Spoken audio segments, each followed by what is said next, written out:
우리 다 같이 말씀을 봉독하겠습니다. 엘리사가 여리고에 머무른 중에 무리가 그에게 돌아오니 엘리사가 그들에게 이르되 내가 가지 말라고 너에게 이르지 아니하였느냐 하였더라. 그 성읍 사람들이 엘리사에게 말하되 우리 주인께서 보시는 바와 같이 이 성읍의 위치는 좋으나 물이 나쁨으로 토산이 익지 못하고 떨어지나이다. 엘리사가 이르되 새 그릇에 소금을 담아 내게로 가져오라 하매 곧 가져온지라. 엘리사가 물 근원으로 나아가서 소금을 그 가운데에 던지며 이르되 여호와의 말씀이 내가 이 물을 고쳤으니 이로부터 다시는 죽음이나 열매 맺지 못함이 없을지니라 하셨느니라 하니 그 물이 엘리사가 한 말과 같이 고쳐져서 오늘에 이르렀더라. 아멘. 저는 오늘 여러분과 함께 열왕기하 2장 18절에서 22절 말씀을 가지고 오염된 마음을 고쳐라 라는 제목의 말씀으로 은혜 나누고자 합니다. 오늘 본문에 보면 하나님의 종인 엘리사가 등장합니다. 엘리사가 여리고에 갔을 때 여리고 사람들이 엘리사에게 나와서 이렇게 말했습니다. 선생님, 이 여리고 성은 참으로 좋은 땅인데 물건이 나빠서 이 물이 흐르는 것마다 열매를 맺지 못합니다. 오히려 열매를 맺지 못하고 다 떨어집니다. 짐승들도 이 물을 마시면 낙태하고 그 모든 새끼를 잃어버립니다. 심지어 부녀들까지도 그 물을 막으면 그 안중에 있는 태 중에 있는 아이마저도 떨어져 나갑니다. 그렇기 때문에 이 물에 독이 있은즉 이 땅은 저주를 받은 것이 확실합니다. 이 땅이 저주를 받아서 아무것도 생명을 얻지 못하고 있습니다. 그러니 엘리사 선생님 도와달라고 요청하는 장면이 본문의 배경입니다. 그때 엘리사가 이 말을 듣고 하나님께 기도합니다. 그리고 나서 새 그릇을 준비하라고 말하고 그곳에 소금을 담아 오라고 명령을 합니다. 그리고 소금을 담아 오니까 엘리사가 그 물원에 가서 그것을 뿌리고 하나님께 기도할 때 하나님께서 여호와께서 말씀하시니 이 물 근원이 치료되었다는 그 음성을 듣게 됩니다. 그리고 나서 엘리사가 선포합니다. 이 물의 근원이 치료되었으니 이제는 열매를 맺을 것이라고 선포하면서 이 물을 통하여 그전에는 그 땅이 죽음으로 나아갔지만은 이제 그 물이 치료됨을 통해서 그 물을 통하여 생명을 얻게 되고 열매를 맺게 되었다는 얘기가 오늘 본문의 메시지라고 말할 수 있습니다. 마찬가지로 그렇습니다. 물의 근원되는 것은 우리로 얘기한다면 마음입니다. 우리 마음은 저주를 받고 독을 받아서 다른 사람에게 상처를 주고 아픔을 줄 수도 있습니다. 그러나 이 마음이 치료를 받으면 다른 사람을 살릴 수도 있고 생명을 줄 수 있다는 것도 우리가 기억해야 되는 것입니다. 그러다 보니 성경은 말하기를 지킨 말하는 것보다 내 마음을 지키라고 성경은 강하게 말하신 것입니다. 그래서 오늘날로 이야기한다면 이 마음을 새롭게 하시기 위해서 우리에게 누굴 보내셨냐? 예수 그리스도를 보내주셨고 예수 그리스도를 통해서 이 마음을 새롭게 하심을 통하여 예수 그리스도를 통하여 저주가 생명으로 사망과 저주에서 생명과 은혜로 우리에게 부어졌다는 것을 성경은 말하고 있는 것입니다. 그래서 오늘 예수 그리스도의 보혈과 성령 안에서 우리 마음을 다시 한번 점검해 보길 원합니다. 우리가 살면서 오염되어 가고 있는 우리의 마음, 이 마음을 좀 자꾸만 점검하고 우리의 마음을 새롭게 하기를 간절히 원합니다. 어디서부터 이 마음을 오염케 했는지를 다시 한번 바라보고 오늘 이 상한 심령 그리고 오염된 마음을 치료하여서 생명을 줄 수 있는 사람 그리고 용기를 줄 수 있는 사람 희망을 줄 수 있는 사람이 되기를 다시 한번 주님의 이름으로 축원합니다. 자, 그러면 왜 우리 마음이 오염이 되었을까요? 우리가 그것을 알아봐야 되겠습니다. 첫 번째는 다른 것 때문이 아니라 성경은 분명히 말합니다. 죄라고 이야기하고 있습니다. 죄악으로 오염되어서 생명의 근원이 된 그 마음이 썩어서 생명을 나타내는 것이 아니라 저주와 그리고 죽음을 나타낸다라고 성경은 말하고 있는 것입니다. 그러므로 오염된 이 마음 어떻게 치료할 수 있겠습니까? 교육으로 됩니까? 교육으로 되지 않습니다. 아무리 교육을 받는다 해서 사람이 바뀌느냐? 사람이 바뀌지 않습니다. 그렇다고 도덕적인 훈련이 그 사람을 변화시키느냐? 아닙니다. 윤리적인 것, 도덕적인 가르침을 가르친다고 할지라도 사람의 죄악은 원죄가 갖고 있기 때문에 이 죄악된 모습, 이 세상에 있는 동안에는 이 죄악에서 벗어날 수가 없습니다. 성경은 말하기를 사람은 가만히 놔두면 죄악으로 가다 멸망으로 무너져가는 짐승과 같다라고까지 성경은 말하고 있습니다. 그 마음의 근원적인 부분이 해결되지 않았기 때문입니다.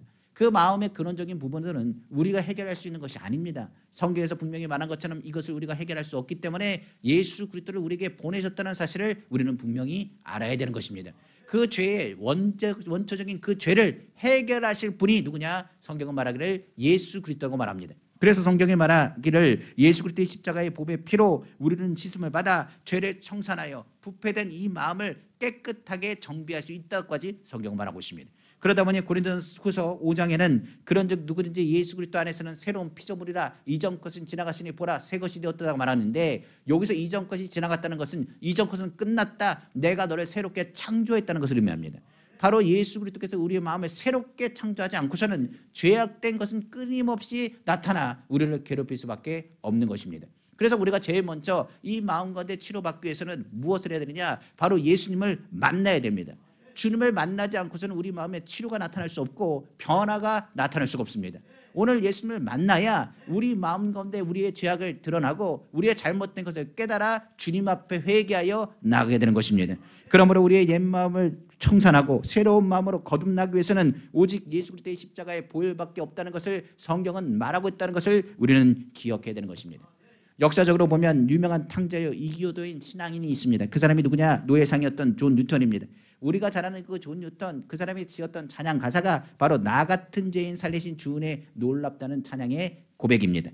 그 찬양을 지은 존 뉴턴은 우리가 아는 이교도요, 음란하고 방탕하며 술 취한 자요 아프리카에서 해양에 가서 노예를 잡아서 유럽이나 미국으로 팔아먹는 노예 상인이었습니다.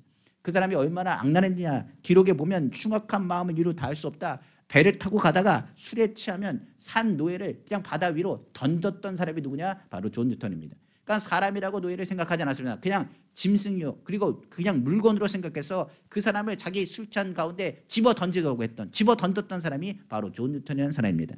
그에 대해서 이야기하기를 상인들이 그 산 노예를 머리채 잡고 물고 팔로 잡아 던지거나 그런 일이 있으면 그 사람은 뭐였느냐? 재밌고 깔깔 웃으면서 오히려 즐겼던 사람, 사람이 물에 빠지는 것을 즐기고 죽어가는 것을 기뻐했던 사람이 누구냐? 바로 존 뉴턴이었던 사람이었습니다. 이 사람, 그런데 풍랑을 만났습니다. 배가 파산할 지경까지 이르게 되었습니다. 내가 했던 악한 것들이 자꾸만 떠오르기 시작했습니다. 그는 죽음의 위협을 느꼈습니다. 그리고 나서 그는 어머니가 기도했던 모습을 생각하기 시작했습니다. 그리고 나서 엎드려서 기도하며 하나님께 외쳤습니다. 절박한 가운데 기도로 고백했다고 이야기하고 있습니다. 기록에 보면 이렇게 합니다. 내가 어머니가 매일마다 기도했던 것을 저는 기억합니다. 그러면서 말하기를, 하나님, 항상 어릴 때부터 하나님을 찾고 기도했던 어머니의 기도를 제가 기억합니다. 어머니의 기도를 좀 기억해 주셔서 나 좀 기억해 주십시오. 어머니의 기도를 좀 들어주셔서 한 번만 날 살려주신다면 내가 진짜 변화돼서 새 사람으로 살겠다라고 고백했다라고 말합니다. 그러니까 절박한 심령 가운데 지금 죽음이 왔다 갔다 하는 것이고, 지금 이 자리에 죽으면 나는 천국 갈 수 없다, 나는 죽으면 끝이다라는 것, 그 절박감 속에서 어머니의 기도를 생각해냈다는 것입니다. 하나님은 그 기도를 들으셨습니다. 기적적으로 풍랑 가운데 배가 파손되지 않고 그들이 원하는 곳으로 해안에 도착했습니다. 그 풍랑 가운데 그가 하나님을 만나고 체험했던 것에 대해서 도대체 잊을 수가 없었습니다. 그 풍랑은 도대체가 이건 막을 수 없는 거였습니다. 그런데 하나님이 건지셨다는 것은 기적이었고, 그것을 은혜로 삼아 하나님을 찬양하고 그가 엎드려 일생을 바쳐 주님을 위해서 하나님의 사업 그리고 위대한 종이 되었다고 고백하는 대목들을 기록한 걸 봤습니다. 그 앞에 그 찬양한 그 찬송가 가사, 우리가 잘 아는 305장, 통일은 405장입니다. 그 내용이 바로 나 같은 죄인 살리신 주은혜 놀라워라는 가사입니다. 제가 가사 읽어드리겠습니다. 나 같은 죄인 살리신 주은혜 놀라와 잃었던 생명 찾았고 광명을 얻었네. 큰 죄악에서 건지신 주은혜 고마워. 나 처음 믿은 그 시간 귀하고 귀하다. 이제껏 내가 산 것도 주님의 은혜라. 또 나를 장차 본향에 인도해 주시리. 거기서 우리 영혼이 주님의 은혜로 해처럼 밝게 살면서 주 찬양하리라. 찬양은 고백합니다. 이 찬양 가사를 지으면서 그렇게 얘기한 거죠. 내가 죽은 고백에서 주님을 만났습니다. 내가 광명을 찾았습니다. 이제 내가 갈 곳은 어디다? 천국입니다. 내가 하나님을 바라보면서 주님 해처럼 밝게 살면서 주님을 찬양하겠습니다. 주님을 만난 것이 그의 삶의 터닝 포인트가 된 것입니다. 흉악한 마음 어떻게 변화됩니까? 우리는 변화시킬 수 없습니다. 우리의 노력으로 안 됩니다. 그렇기 때문에 누굴 만나야 되느냐? 예수 그리스도를 만나야 됩니다. 주님을 만나야 그 마음이 치료가 되는 것이고 고쳐지는 것입니다. 마음을 새롭게 창조하지 않고서는 우리는 새롭게 되어질 수가 없기 때문입니다. 그러므로 오늘 예수 그리스도의 보혈로 우리의 삶 가운데 있는 저주와 악한 마음을 내던져야 됩니다. 성경에 나온 바울, 사도 바울도 예수 그리스도를 만남을 통해서 사도 바울이 된 것입니다.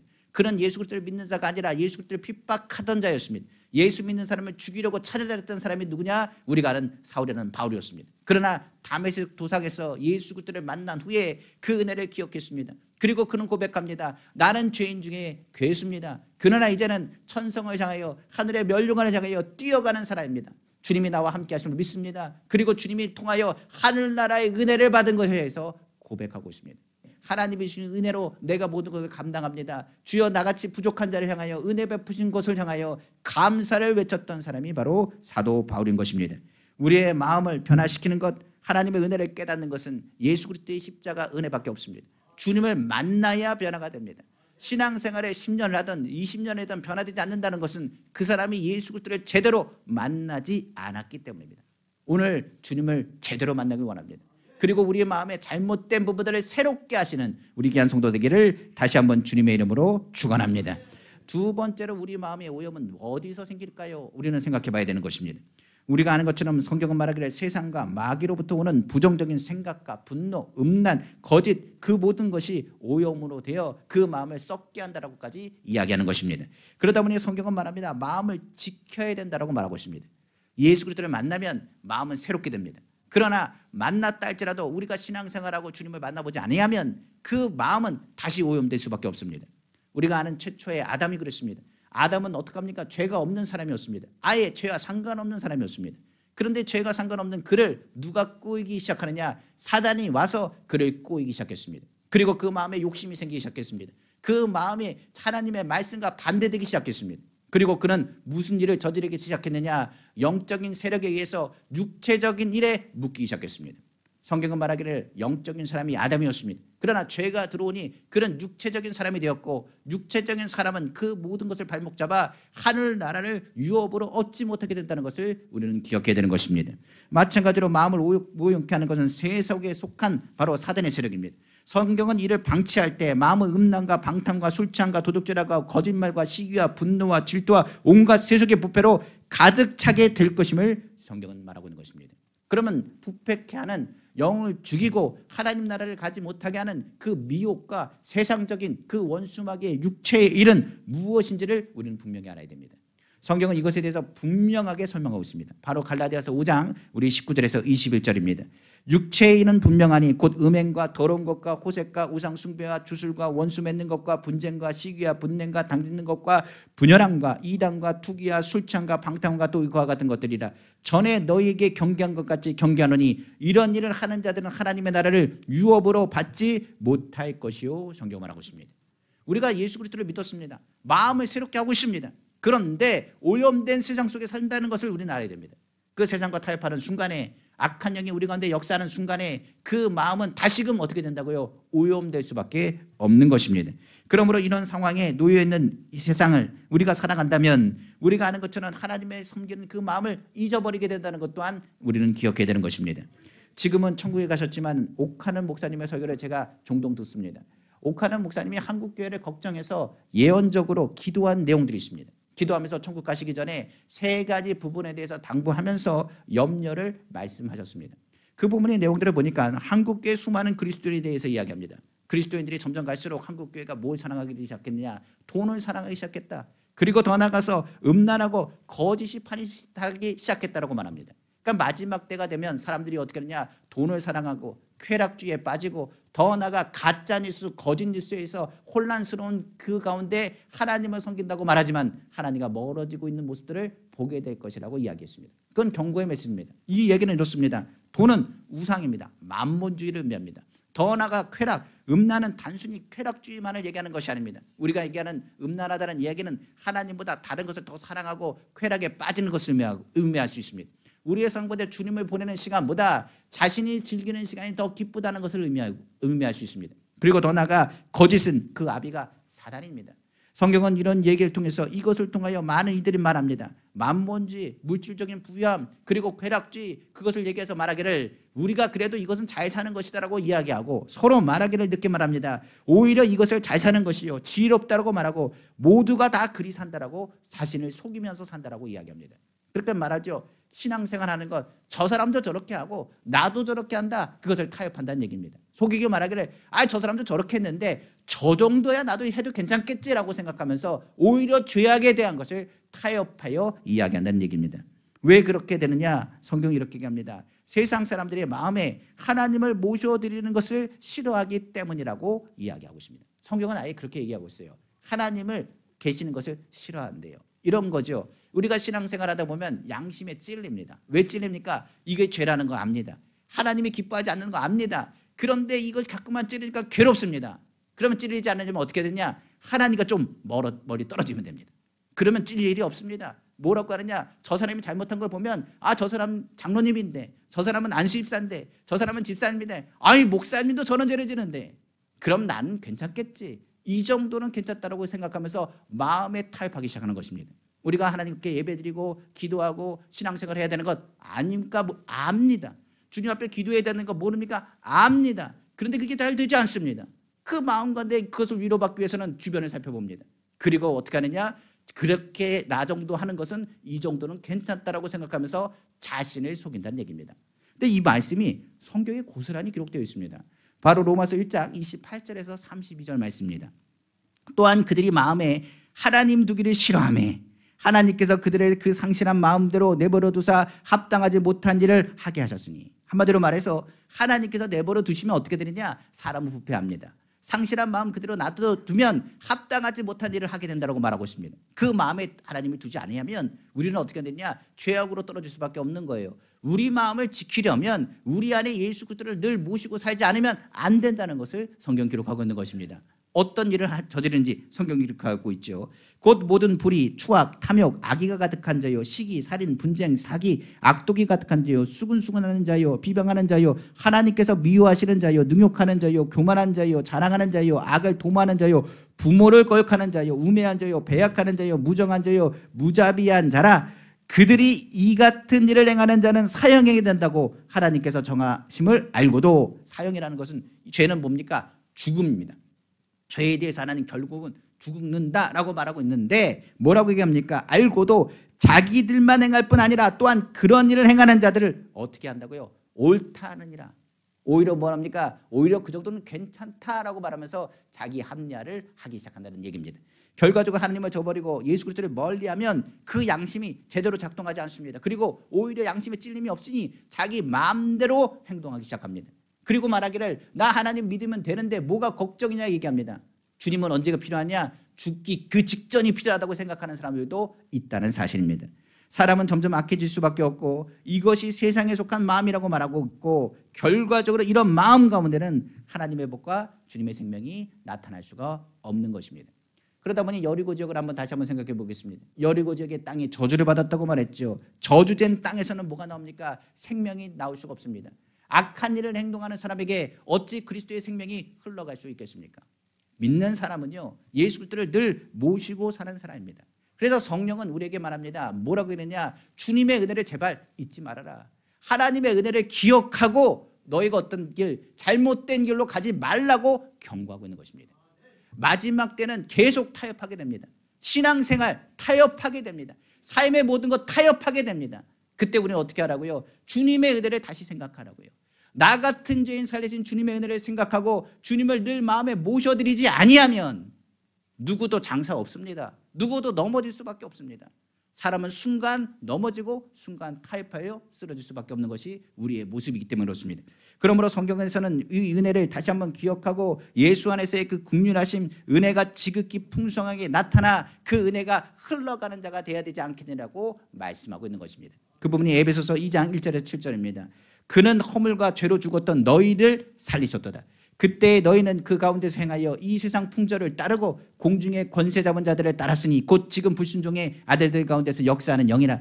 전에는 우리도 다 그 가운데서 우리 육체의 욕심을 따라 지내며 육체와 마음이 원하는 것을 하여 다른 이들과 같이 본질상 진노의 자녀이었더니 긍휼이 풍성하신 하나님이 우리를 사랑하신 그 큰 사랑을 인하여 허물로 죽은 우리를 그리스도와 함께 살리셨고 너희는 은혜로 구원을 받은 것이라. 또 함께 일으키사 그리스도 예수 안에서 함께 하늘에 앉히시니 이는 그리스도 예수 안에서 우리에게 자비하심으로써 그 은혜의 지극히 풍성함을 오는 여러 세대에 나타내려 하심이라 성경 말하고 있습니다. 전에는 우리는 육체에 속한 사람이었습니다. 사단에 의해서 무너질 수밖에 없는 존재였습니다. 그러나 주님의 은혜가 우리 가운데 다가오면 그 은혜로 인하여 우리는 어떻게 한다고요? 주님과 함께 동행하며 주님의 긍휼하심 속에서 은혜를 흘려보내는 자라는 것을 기억해야 되는 것입니다.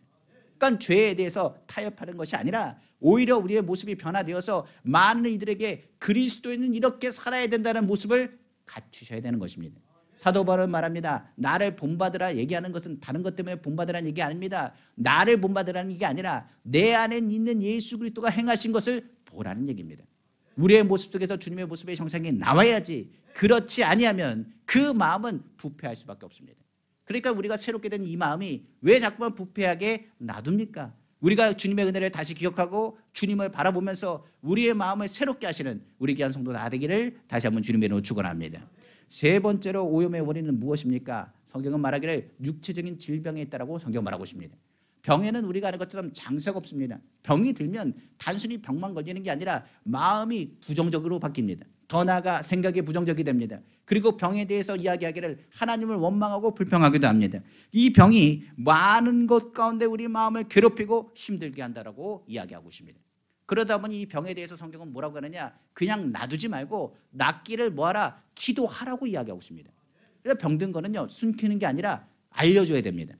기독교 그리스도인 안에서는 뭐 해야 되느냐, 자신의 병에 대한 것을 감추는 게 아닙니다. 알려야 됩니다. 그리고 나서 기도하기를 서로 간에 중보할 것을 요청하셔야 됩니다.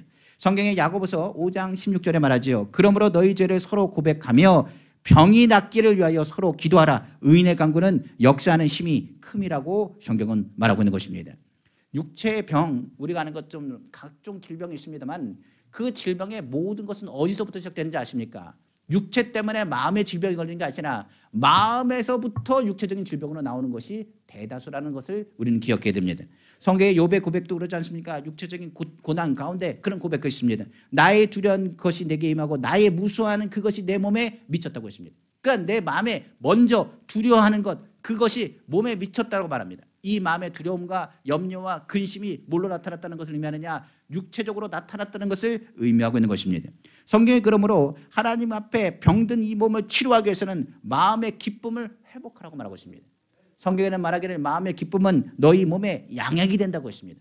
그러나 마음의 근심은 너의 하여금 뼈를 마르게 한다고까지 성경은 말하고 있습니다. 그러므로 질병은 부정적인 마음을 먼저 회복하지 아니하면 그 병은 더 커져서 감당할 수 없지만은 반대로 그 마음을 잘 다스리면 혹시나 병이 든든 지체라고 할지라도 그 병을 하나님께서 치료하시고 붙잡으신다는 이야기가 될 수 있습니다. 성경은 이렇게 얘기합니다. 사람의 심령, 바로 마음입니다. 사람의 마음은 그 병을 능히 이기려니와 마음이 상하면 그것을 누가 일으키겠느냐.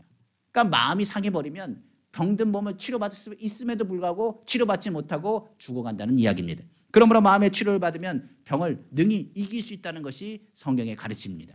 우리가 아는 것처럼 오늘날 질병의 70%가 어디서 온지 아십니까? 스트레스에서 옵니다. 사람들의 걱정거리의 50%, 전에 한번 얘기했습니다. 일어나지 않는 일입니다. 그리고 더 나아가서 40% 과거의 일입니다. 단지 현실과 관련된 일은 10%밖에 되지 않습니다. 그런데 많은 사람들이 90%의 근심 걱정을 가지고 오히려 10%까지 해서 100%의 스트레스를 가지고 살아간다는 사실입니다. 병은 그 뿌리가 마음에 있다는 것을 알아야 됩니다. 스트레스를 많이 받으면 사람 몸에 나타나기 시작합니다. 스트레스를 많이 받으면 자신도 이기지 못하는 질병에 넘어지고 쓰러질 수밖에 없는 것입니다. 그래서 성경은 말하기를 육체적인 질병을 회복하기 위해서 너희 마음에 평안함을 가져야 될 것 아니겠느냐. 스트레스를 갖지 말고 다시금 주님의 기쁨을 회복할 것을 성경은 말하고 있는 것입니다. 아까 얘기했습니다. 예수 그리스도의 그 보혈로 우리는 구원을 받았습니다. 그리고 우리 마음 가운데 하나님의 치료가 나타났으면 그때부터 누구에 대한 역사가 일어나야 되느냐, 성령의 도우심의 역사가 나타나야 됩니다. 성경은 성령이 하시는 일이 무엇이냐, 예수님을 기억하게 하는 것뿐만 아니라 우리에게 기쁨을 회복하시는 영이 바로 성령입니다. 성령은 말하기를 세상에 주는 평안함은 있다가 사라지는 평안함입니다. 그러나 주님이 주시는 평안함은 빼앗기지 않은 영원한 평안함입니다. 성령은 우리 가운데 평안함을 주시고 성령이 거하는 곳에 기쁨이 충만할 것이며 성령이 거하는 곳에 치료가 나타날 것이라고 성경은 가르치고 있습니다. 그 부분이 바로 사도행전 10장 38절에 기록하고 있습니다. 하나님이 나사렛 예수에게 성령과 능력을 기름 붓듯 하셨음에, 예수 그리스도께서 성령으로 충만하심에 그가 두루 다니시며 선한 일을 행하시고 마귀에게 눌린 모든 사람을 고치셨으니 이는 하나님이 함께 하십니다. 하나님이 우리와 함께 하신다. 그리고 우리를 치료하신다. 우리를 붙잡아 주신다. 모든 염려를 주께 맡깁니다. 주님이 우리를 돌봐 주십니다. 주님이 우리를 도와주시고 이끄신다는 믿음을 우리에게 갖게 하시는 것입니다. 우리가 아는 것처럼 병은 우리가 발견하는 육체적인 질병만 말하는 것이 아닙니다. 사회적으로도 병들어 있습니다. 가정이 병들어 있습니다. 우리가 모든 삶에 있는 모든 문제의 역사가 나타납니다. 그때 누가 개입하셔야 된다고요? 성령이 도와주셔야 됩니다. 성령이 우리 마음에 있는 스트레스가 아니라 기대하게 하시는 분이 누구냐? 성령입니다. 병든 자라 할지라도 하나님이 나를 치료하십니다. 눌린 자라고 할지라도 성령이 우리를 불기둥과 구름기둥으로 나를 인도하십니다. 예수 그리스도의 성령 안에서 오늘 주님이 우리를 새롭게 하신다는 희망을 갖는 것이 바로 성령의 역사이기 때문입니다. 그러므로 마음에 오염되지 않도록 각종 질병을 미리 해소하셔야 됩니다. 마음의 스트레스를 질병으로 간주하고 그 모든 것을 예수 그리스도의 이름으로 내어 쫓아야 됩니다. 서로를 낫기를 위해서 기도하고 의인의 강구는 역사님이 힘이라 큼이라 하는 것처럼 믿음으로 선포하되 성령의 역사가 우리의 마음을 다스릴 수 있도록 인도받기를 주님의 이름으로 축원합니다. 그 다음 되는 마음의 오염은 다른 것이 아닙니다. 삶의 저주에서 사람은 영향을 받습니다. 아무리 모든 것을 갖췄다 할지라도 삶이 잘 일이 풀리지 않으면 그 사람은 어떻게 하느냐? 원망과 불평할 수밖에 없습니다. 육신적인 문제뿐만이 아닙니다. 삶에 다가오는 저주는 우리 삶 가운데 얼마나 큰 괴로움으로 다가오는지 모르겠습니다. 그런 경우죠. 뭘 해도 안 됩니다. 씨를 뿌려도 나지 않습니다. 기도를 백날 해도 응답이 없습니다. 오히려 저 사람은 기도 응답되는데 왜 나는 기도 응답이 되지 않는지 모르겠습니다. 내가 백날 기도한다고 달라지는 것이 있겠습니까? 낭망하고 절망할 때가 있습니다. 그래서 성경은 말하죠. 항상 기도할 때 낭망가지고 절망하지 말라고 말하고 있습니다. 기도에 힘쓸 것을 얘기한 것은 다른 것이 아니라 주님은 반드시 응답하신다고 약속하셨기 때문입니다. 그러나 삶의 저주, 그 마음이 고쳐지지 않고서는 하나님의 복은 통과되지 않습니다. 주님의 복은 복의 근원 되신 주님은 기도하는 자를 주셔서 그 파이프관을 열어주셔가지고 우리에게 부으십니다. 하나님은 복의 근원 되시고 복을 주시기자 원하시는 분입니다. 저주라는 것은 그렇습니다. 저주는 복의 반대말이라고 성경은 이야기하는데 저주라는 이야기는 이렇게 얘기할 수 있습니다. 하나님의 복이 끊어지면 그건 저주입니다. 우리가 이런 것처럼 하늘에 비가 내려야 되는데 비가 그치면 그 땅은 저주를 받는 겁니다. 마찬가지로 그렇습니다. 하나님의 복이 끊어지면 그 사람은 저주받은 사람입니다. 그래서 우리가 알아야 할 것은 그 저주가 하나님의 복이 끊어졌다는 것을 기억해야 됩니다. 그러니까 그 땅이 여리고에 있는 이 땅이 저주를 받았다라는 것은 하나님의 복이 끊어졌다는 것인데 하나님의 복이 끊어진 이유가 어디에 있느냐? 우리가 아는 것처럼 성경은 말하기를 불순종에 있다라고 이야기하고 있습니다. 그러니까 일이 잘 풀리지 않는다. 그러면 주님 앞에 다시 무릎 꿇고 기도하셔야 됩니다. 왜 그러냐면 내가 지금 했던 모든 것에 있어서 절망하고 낙심한 마음을 가지고는 하나님 응답하지 않습니다.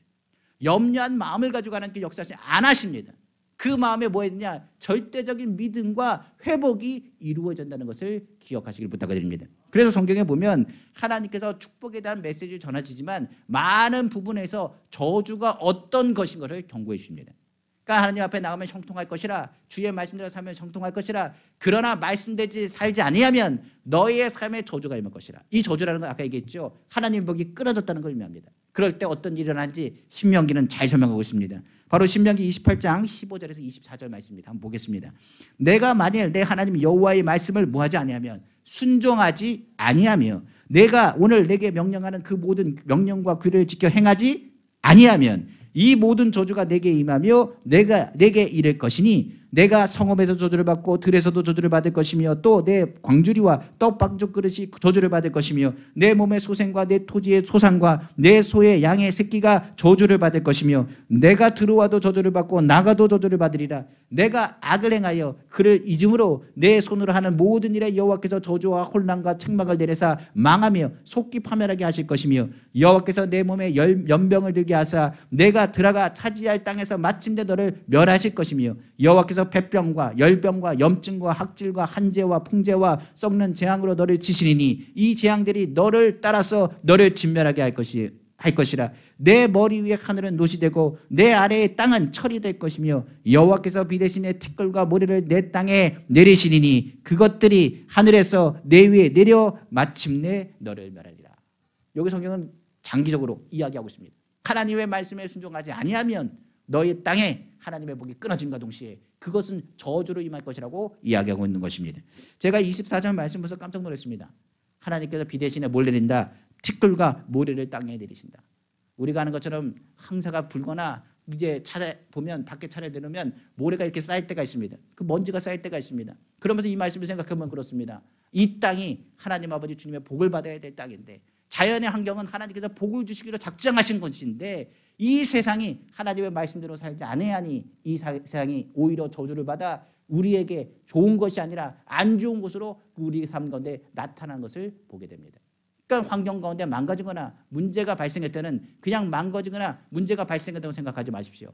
하나님께 이 땅을 향하여 기도하셔야 되고 이 땅이 회복되기를 선포하셔야 되는 것입니다. 그러므로 저주가 들어오면 복이 그 가운데 임할 수가 없습니다. 그러므로 겸손히 주님 앞에 나와 다시금 주님의 은혜를 회복하고 주님의 복이 우리 가운데 임하기를 선포하셔야 됩니다. 주님과 우리의 관계의 파이관이 연결되기 위해서는 다른 방법이 없습니다. 예수 그리스도의 십자가를 바라보고 다시금 예수 그리스도의 십자가를 파이프 삼아서 하나님의 은혜의 복이 우리 가운데 흘러가야 되는 것입니다. 성경에 이렇게 얘기하죠. 갈라디아서 3장 13절입니다. 그리스도께서 우리를 위하여 저주를 받은 바 되사 율법의 저주에서 우리를 속량하셨으니 기록된 바 나무에 달린 자마다 저주 아래에 있는 자라 하였음이라 성경은 말하고 있는 것입니다. 우리가 아는 것처럼 예수 그리스도의 십자가를 바라보고 그 통로 삼아 하나님의 복을 받아야 됩니다.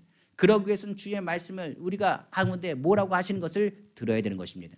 성경에 보면 여리고 땅이 저주를 받았다고 했습니다. 그때 새 그릇을 준비하라, 그리고 소금을 준비하라고 했습니다. 사람들이 만약에 그 말을 듣고 이야기했을 겁니다. 새 그릇하고 소금하고 물하고 무슨 상관이 있습니까? 이 땅이 저주받은 것과 소금과 무슨 관계가 있습니까? 얘기할지 모르겠습니다. 근데 엘리사가 얘기했습니다. 이건 내 말이 아니라 누구의 명령이라? 하나님의 말씀이라.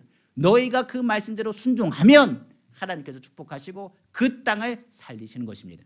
성경에 말하기를 불뱀에 물린 사람들이 있습니다. 불뱀에 물렸을 때 모세가 기도했습니다. 그리고 노뱀을 달아놓고 그것을 보는 자는 살 것이라고 했습니다. 그때 모세가 말했습니다. 죽어가는 자들을 향해서 고개를 돌려서 저 노뱀을 바라봐라. 하나님께서 그 장대에 매달린 노뱀을 바라보는 사람마다 살 것이라고 말했습니다. 그런데도 불구하고 많은 사람이 그 노뱀을 바라보지 않았습니다. 왜 그랬을까요? 분명하죠. 노뱀을 바라보는 것과 내가 불뱀에 물린 거가 무슨 상관이 있습니까? 내가 지금 독이 퍼져 죽어가고 있는데 고개를 돌려서 저걸 보는다고 내가 사는 것이 말이 됩니까라고 생각했을 때 그것을 바라보지 않으면 그 사람은 죽습니다. 주님이 원하시는 것은 무엇을 해라 그것이 아닙니다. 이것을 해야 낫는다 치료된다는 게 아닙니다. 물을 갖다 주라 했을 때 포도주가 된 것은 다른 것이 아니라 그 말씀에 순종했기 때문입니다. 성경은 저주가 바뀌는 것은 다른 것이 아닙니다.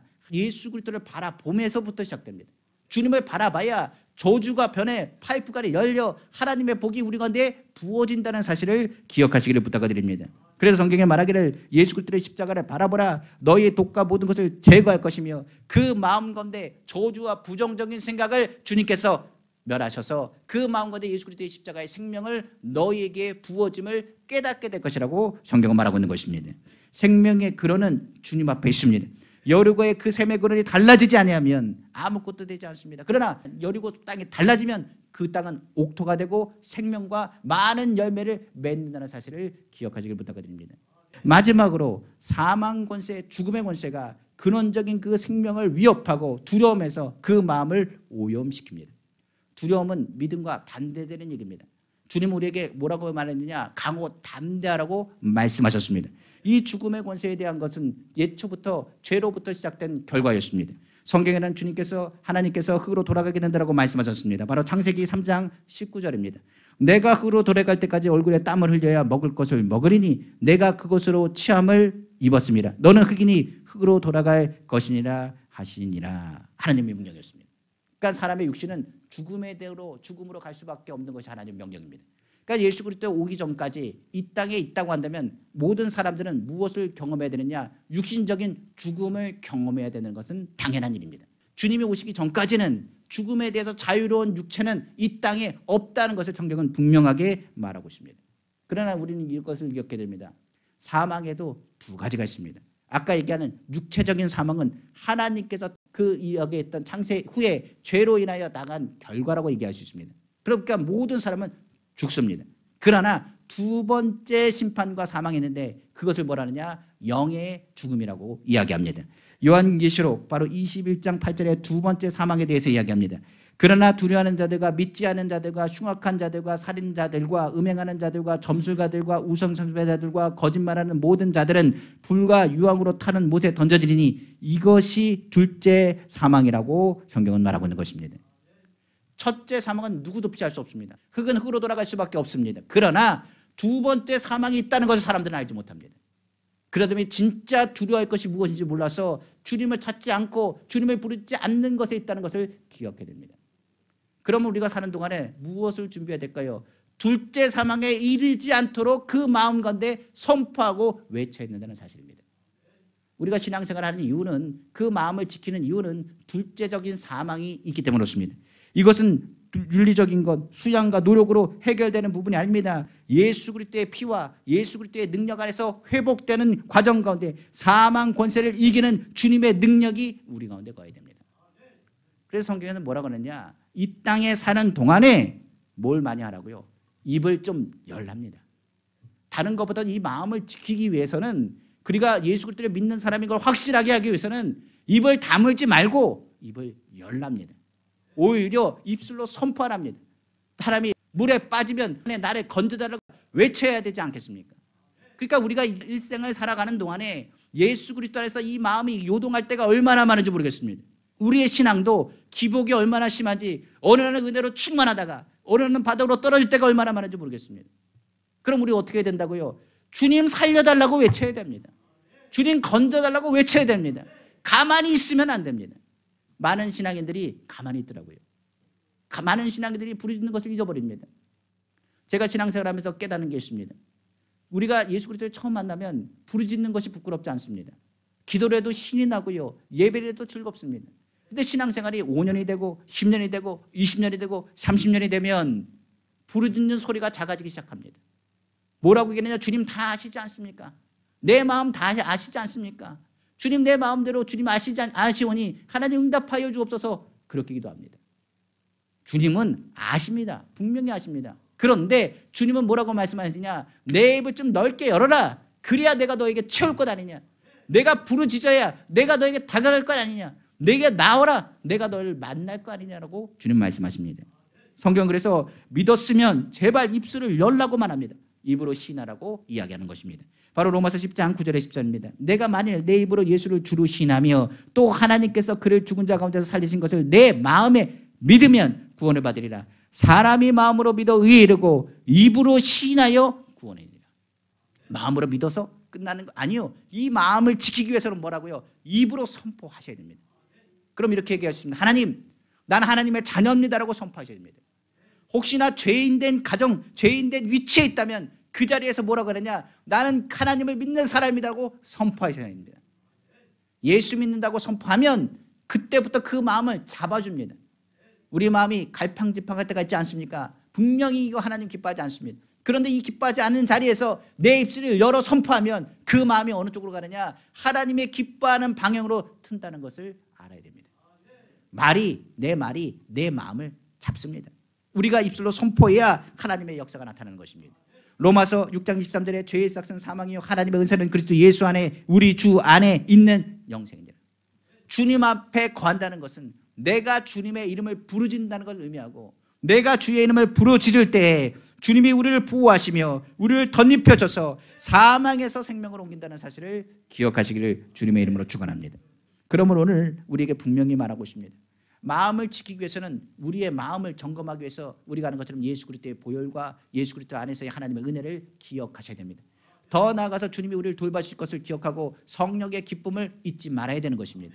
그러나 무엇보다도 중요한 것은 이 마음이 그럼에도 불구하고 안정되지 않고 불안하면 뭐하라고요? 입을 여십시오. 주님, 내가 주님의 도움을 요청합니다. 주님, 나를 도와주십시오. 내 언어에서 건져주십시오. 나의 기도를 들어달라고 외치시길 부탁을 드립니다. 사단은 우리의 입을 막으려고 합니다. 무엇을 통해서요? 절망과 낙심함을 통해서 이 입을 막으려고 합니다. 그러나 낙심하다 할지라도 뭐하지 않고 낙심치 말고 외쳐야 됩니다. 과부의 기부처럼 불의한 재판장 앞에서 그 과부가 외치고 괴롭게 하고 외쳤을 때 그 모든 불의함에도 불구하고 그 요구를 들어주었던 것처럼 하나님께서는 밤낮 부르짖는 하나님의 자녀에 대한 것을 속히 응답하시겠다라고 약속하셨습니다. 말씀을 마치겠습니다. 오늘 우리에게 열매가 없습니까? 2025년도는 그 마음을 고치셔야 됩니다. 그 마음을 새롭게 하셔야 됩니다. 그 마음을 치료받아야 됩니다. 우리의 삶 가운데 우리를 통과하여 저주와 그리고 낭만과 절망이 흘러간다면 이제는 이 땅을 고쳐달라고 외치셔야 됩니다. 예수님의 옷자락을 붙잡으셔야 됩니다. 주님을 만나면 주님께서 우리에게 부르짖는 기도에 반드시 응답해 주십니다. 그러므로 오늘 입술로 선포하십시오. 주님 기도합니다. 2025년도 하나님 사업장을 축복하여 주옵소서. 2025년도 가정의 은혜를 베풀어 주옵소서. 2025년도 자녀에게 하나님 은혜를 베풀어 주옵소서. 2025년도 반드시 하나님 마음의 소원, 기쁘신 소원을 우리에게 주셨사오니 하나님 응답해달라고 외치시는 우리 귀한 성도 다 되기를 간절히 소망합니다. 기도하겠습니다.